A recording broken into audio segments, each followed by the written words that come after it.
diterangkan dalam surat Hud itu kekal di dalamnya selama ada langit dan bumi, bukan kekal di dalam surga, kekal di dalam neraka yang bertempat di bumi, bukan ya teman-teman ya.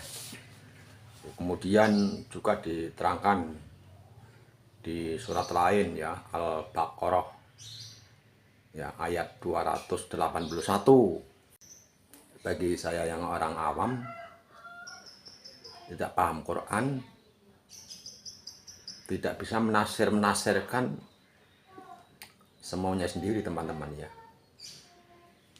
Tapi yang bisa kami lakukan, terjemahannya itu dicermati teman-teman,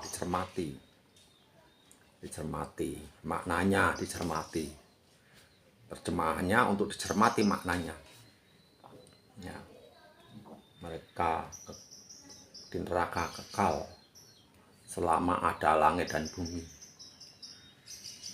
Di ayat berikutnya yang di surga ya, penuh kebahagiaan, kekal di dalamnya selama ada langit dan bumi. Selama ada langit dan bumi, tidak di langit maupun di bumi, tidak. Setelah hari kiamat semua musnah ya, semua binasa ya, langit dan bumi, surga neraka pun ya musnah. Oleh karena itu kekal di dalamnya selama ada langit dan bumi. Kalau langit dan bumi dan segala isinya itu musnah ya, semua binasa, sudah ya, selesai surga dan neraka. Yang ada hanya Allah ya, dikembalikan kepada Allah, semua dikembalikan kepada Allah. Begitu. Jadi saya yang orang awam berharap yang ahli, yang tokoh, yang pandai-pandai ilmu agama janganlah membingungkan surga dan neraka kok di bumi. Dengan kehidupan di bumi tidak kekal, tidak menunggu hari kiamat baru pada meninggal, baru pada mati ya teman-teman. Tidak menunggu hari kiamat baru pada mati. Surat Al-Baqarah 281, juga surat Hud 107 dan 108 ya, tidak menerangkan ya bahwa surga dan neraka tempatnya di bumi. Tidak ya teman-teman ya. Barangkali yang sudah menjalani ilmuwan khusus ya, sudah menjalani ilmu jalan kembali menuju kepada Allah ya, yang sudah ma'rifatullah, yang sudah mengamalkan ilmu jalan kembali menuju Allah, meyakini tidak melalui proses alam barzah, tidak meyakini tidak ada pertanyaan kubur ya, langsung begitu sakaratul maut langsung kembali kepada Allah ya, langsung dimasukkan ke dalam golongan hamba-hambanya dan seterusnya. Tapi itu yang benar-benar sudah menjalani ilmu jalan kembali menuju Allah, yang benar-benar sudah ma'rifatullah. Pertanyaannya, apakah benar ya sudah menjalani ilmu jalan kembali kepada Allah dan ditunjukkan cahayanya di dalam diri ya, cahaya, tanda-tanda kebesarannya, karena diri manusia itu tidak mewadai kunisiat Allah, wujud mutlaknya Allah, keberadaan mutlaknya Allah, tapi ya terlampaui ya, terliputi ya, di manusia itu terliputi semua. Jadi apakah benar mereka yang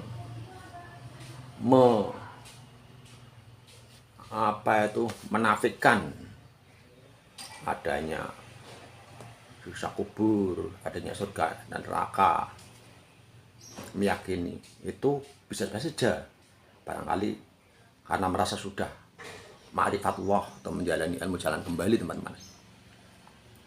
Tapi apakah benar?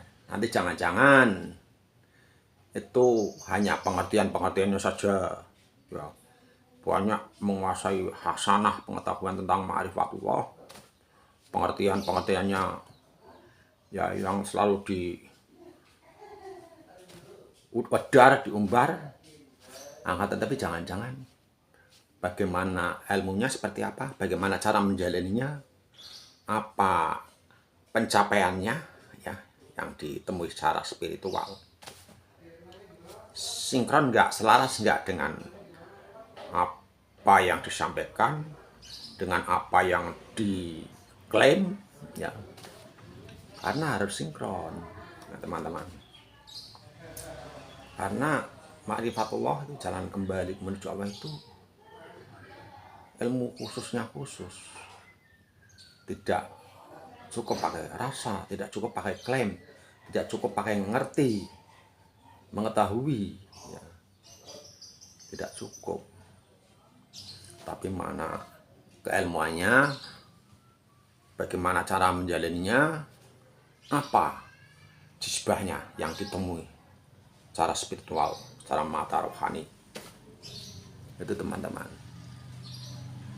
Jangan-jangan klaimnya ma'rifatullah, ya ma'rifatullah tidak melalui proses alam kubur, begitu saat al-maut langsung kembali pada Allah, langsung, ya, dimasukkan ke dalam golongan hamba-hambanya.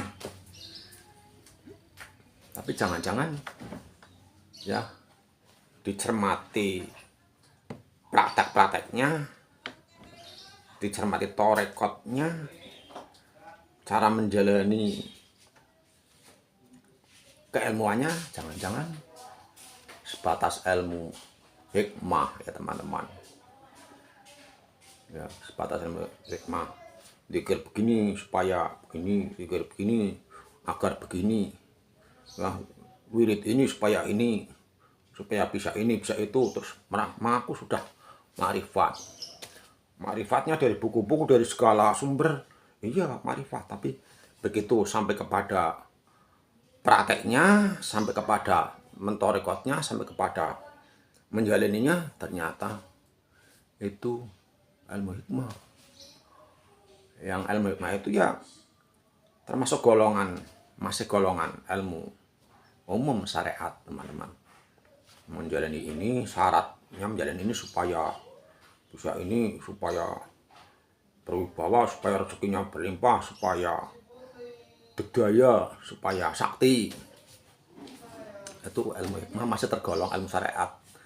Jadi ilmu itu, ya, disebut ilmu mendekat kepada Allah pun belum bukan ilmu mendekat, tapi ilmu syariat untuk kepentingan, ya, diri di dunia,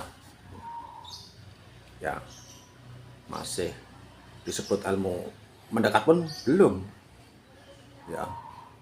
Yang kami pahami di kami adalah ilmu mendekat itu ilmu hakikat yang posisinya ada pada Nur Muhammad atau Muhammad awal atau Muhammad batin atau Abul Arwah. Nah, posisi di situ pun, posisi di makom Nur Muhammad pun bukan dengan pengertian, bukan dengan pemahaman, bukan dengan rasa, tapi ilmu menuju ke sana. Nah, dari diri kita sebagai insan manusia biasa, yo, sebelumnya kemana kembalikan, sebelumnya apa dikembalikan sampai kepada makom Nur Muhammad, itulah dekat dengan Allah. Nur Muhammad. Jadi Muhammad itu ya Muhammad batin, Abul Arwah, berbeda dengan Nabi Muhammad. Inilah yang ada pendapat, ya, Muhammad itu adalah jalan menuju kepada Allah, pintu menuju kepada Allah. Ya, tidak sempurna ma'rifat seseorang kalau tidak melalui Muhammad.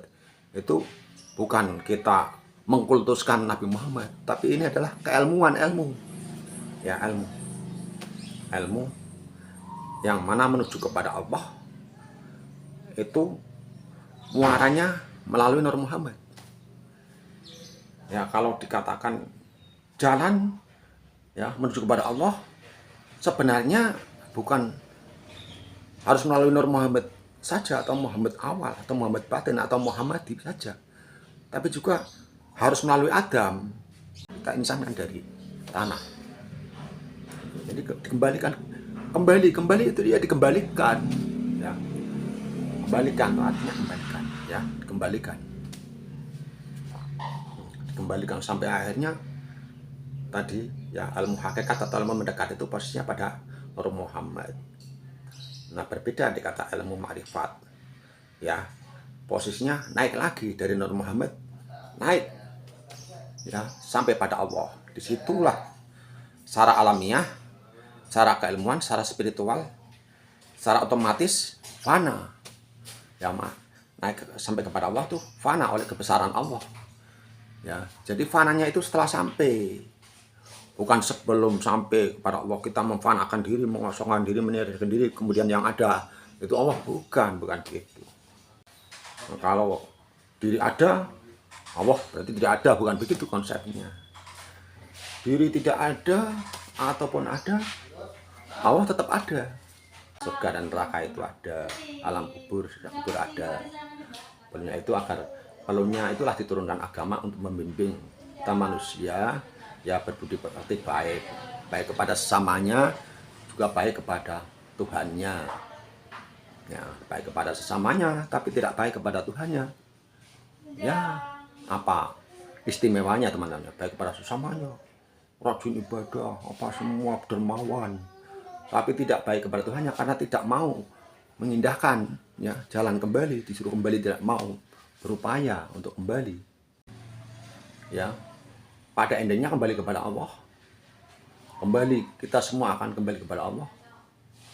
Itu belum tentu, ya, belum tentu kita semua mau dengan ridho, dengan rela, ikhlas kembali kepada Allah, ya teman-teman. Yang dengan ridho, dengan ikhlas itu ya yang mau menjalani, ya, menapaki jalan menuju kepadanya, pasrah secara kafah, tawakal secara total. Itu, ya teman. Kalau enggak mau mengindahkan seruannya kembali kepada Tuhannya, ya kembali kepadanya itu dipaksa, tidak itu, tidak siap.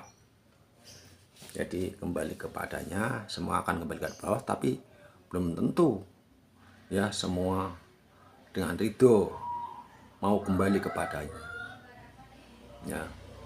Pada akhirnya, ya, kalau sudah, ya, ketetapannya, ya, dipaksa kembali, ditarik kembali, digulung kembali atau atas kehendak diri sendiri menuju kepada pemiliknya.